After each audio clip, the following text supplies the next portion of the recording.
अस्सलामु अलैकुम वरहमतुल्लाहि वबरकातुहू। मैं Mohammad Irshad from Optimistic Aspirants YouTube channel से। तो आज मैं आपको बताऊंगा कि जो डिप्टी प्रेसिडेंट होता है आईएसएसबी में, वो एक कैंडिडेट को कैसे असेस करता है। ठीक है, कैसे उसकी जो डिफरेंट फील्ड्स होती हैं, ठीक है, मतलब डिफरेंट काइंड्स होती हैं टेस्ट के, जो आईएएसबी में एक कैंडिडेट की जो पर्सनैलिटी के इर्द गिर्द घूम रही होती हैं, उनको कैसे जज करता है। ठीक है, और कौन कौन सी चीज़ें जो होती हैं वो कैंडिडेट की पर्सनैलिटी से उसको सर्च करता है, उन पे एनालिसिस करता है। ठीक है, तो आइए वीडियो को शुरू करते हैं। सबसे पहले तो आपको मैं बताता चलूँ कि जो आईएएसबी में डिप्टी प्रेसिडेंट होता है, वो एक कर्नल रैंक का ऑफिसर होता है। ठीक है, वो किसी भी फोर्स से हो सकता है, आर्मी से, एयरफोर्स से, नेवी से।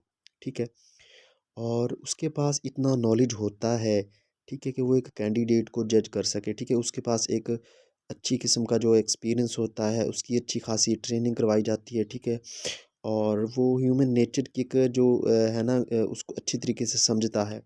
ठीक है, और उसके पास एक कैंडिडेट जो होता है, उसकी अकॉर्डिंग काफ़ी नॉलेज उसके पास आ चुका होता है। उसकी उसकी किटी में इतना इन्फॉर्मेशन होती है, क्योंकि जो रिपोर्टिंग डे होता है उस दिन ऐसे लिखवाते हैं। ठीक है, तो वो ऐसे और एक बायोडाटा फॉर्म लिखवाते हैं, वो उस डिप्टी प्रेसिडेंट के पास पहुंच चुका होता है कैंडिडेट के बारे में। वो उससे फेस टू फेस मिलने से पहले ही उसके बारे में काफ़ी नॉलेज वो गेन कर चुका होता है डिप्टी प्रेसिडेंट। ठीक है, जिसमें उसकी सोशल लाइफ, इमोशनल लाइफ, ठीक है, लीडरशिप क्वालिटीज़ होगी, ठीक है, उसकी रिटन क्वालिटीज़ होंगी। ठीक है, तो वो चीज़ें सारा कुछ वो एक कैंडिडेट के बारे में जान चुका होता है। ठीक है, तो इसका ये होता है ना कि एक कैंडिडेट को कैसे जज किया जाता है। ठीक है, वो कैसे जज करता है, वो दो तरह से जो डिप्टी प्रेसिडेंट होता है वो जज करता है। ठीक है, एक तो रिटन जो एक कैंडिडेट होता है अपना रिटन जो लिखता है, ठीक है, डिफरेंट टेस्ट में। ठीक है, उससे उसका जो पॉइंट ऑफ व्यू है, या उसकी थिंकिंग है, उसका थॉट है, ठीक है, वो जज करता है डिप्टी। ठीक है, उसके बाद दूसरी जो है किस्म या काइंड है, वो है face to face interaction, mean के इंटरव्यू। ठीक है, तो इंटरव्यू में वो है कि कैंडिडेट के सामने मतलब बैठ के उससे बातचीत करता है, डिस्कशन करता है। ठीक है, फिर वो कंपैरिजन करता है कि जो उसने लिखा है या जो उसकी वर्बल है, मतलब कि उसमें कितना वो उसमें है, मीन के कंपेयर कर रहा है उन चीज़ों को। ठीक है, तो ये चीज़ है। ठीक है, और मतलब कि अभी इंटरव्यू ट्रैक तो मतलब ले नहीं सकते वो डिप्टी, क्योंकि ये एक नेचुरली थिंग है कि जो कैंडिडेट होता है वो नर्वस होता है। ठीक है, इंटरव्यू में, लेकिन इंटरव्यू से पहले जो डिप्टी प्रेसिडेंट होता है, वो एक ग्रुप जो होता है उसमें 10 to 12 कैंडिडेट होते हैं। ठीक है, उनके साथ एक बैठक करता है, एक जिसको हम कहते हैं, ठीक है, ग्रुप में, और उसमें डिस्कशन होती है। ठीक है, ग्रुप डिस्कशन होती है, उसमें मतलब कि एक कमरा होता है, उसमें बैठ जाते हैं वो ग्रुप के जो कैंडिडेट्स होते हैं आईएएसबी में। ठीक है, और वहाँ से दो टॉपिक डिप्टी देता है उनको, एक उर्दू में होता है, एक इंग्लिश में होता है। उसमें बैठ के एक फ्रैंकली मीन के जो माहौल होता है, उसमें वो डिस्कशन करते हैं, हर कैंडिडेट अपना पॉइंट ऑफ व्यू सबके सामने रखता है। ठीक है, उर्दू में पहले, फिर इंग्लिश में। ठीक है, तो इस तरीके से उनकी जो नर्वसनेस होती है कैंडिडेट्स की, वो थोड़ी सी ना रिलीज़ हो जाती है। ठीक है, और इस ग्रुप डिस्कशन से पहले एक नॉर्मली हर कैंडिडेट से डिप्टी प्रेसिडेंट जो है वो इंटरव्यू भी करता है, मीन के इंट्रोडक्शन करता है, हाल हवाल पूछता है, किधर से आप आए हैं। ठीक है, आपकी जो थोड़ी सी बैकग्राउंड भी पूछ लेता है। ठीक है, तो ये चीज़ें हो जाती हैं, यहाँ तक तमाम चीज़ें, उसकी जो नर्वसनेस होती है, जो बर्डन होता है कैंडिडेट्स का, वो ख़त्म हो जाता है काफ़ी हद तक। ठीक है, इंटरव्यू से पहले।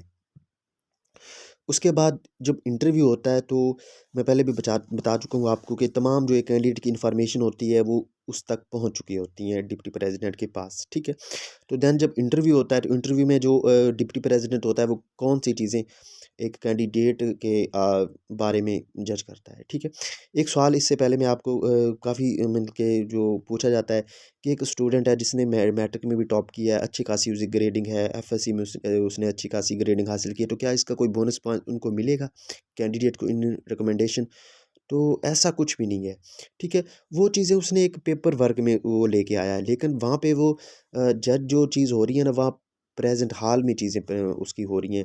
जो उसने रिटन लिखा है, वो उसकी मेंटालिटी और उसकी माइंड की जो है, और उसकी जो रिटन क्वालिटीज़ हैं, वो चेक की जा रही हैं। ठीक है, उसके बाद उसकी जो वर्बल है, उसके ज़रिए उसकी पर्सनैलिटी को जज किया जा रहा है। ठीक है, तो वो एक, क्योंकि ये जस्ट एक फ़ील्ड है।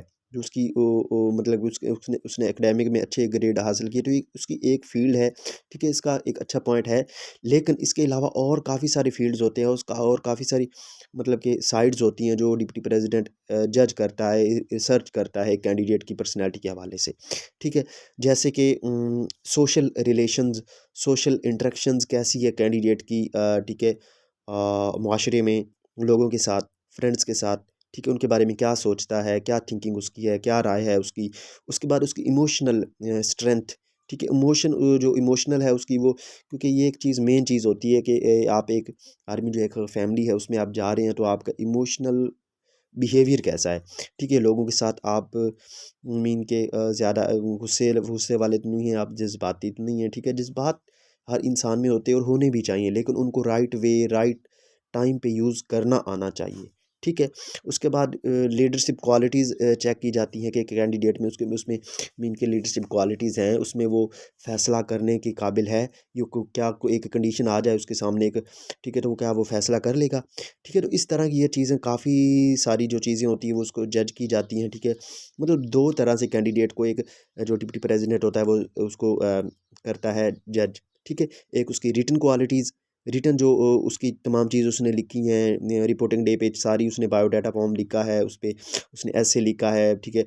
तो वो सारी चीज़ें डिप्टी प्रेज़िडेंट के पास पहुँच चुकी होती हैं, वो पहले उन पे सर्च कर चुका होता है, एनालिसिस कर चुका होता है, एक जो कैंडिडेट होता है उसके बारे में जान चुका होता है। उसके बाद दूसरी चीज़ होती है वर्बल इंटरव्यू।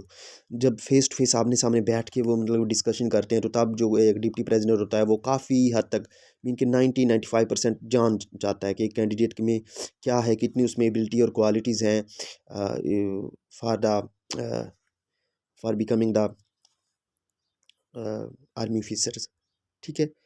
तो ये सारी चीज़ें मतलब कि हैं, जो डिप्टी प्रेज़िडेंट होता है कैसे इंटरव्यू मतलब एक कैंडिडेट को जज करता है, कैसे-कैसे कि कौन-कौन सी चीज़ें हैं मतलब यूज़ करके उसको एक कैंडिडेट को अ, उसमें एनालिसिस करता है उसकी क्वालिटीज़ पे, और फिर कैसे फ़ैसला करता है कि उसको मैंने रिकमेंड करना है या नॉट रिकमेंड करना है, ठीक है। तो आज की इन्फॉर्मेशन काफ़ी है, आई थिंक आई होप आपको ये इन्फॉर्मेशन काफ़ी मुफीद लगी होगी, ठीक है। और इसके हवाले से आप मतलब कि कोई भी आपका क्वेश्चन हो, क्वेरी हो, तो आप कमेंट बॉक्स में मुझसे पूछ सकते हैं, ठीक है। तो मुझे इजाज़त, अल्लाह हाफ़िज़।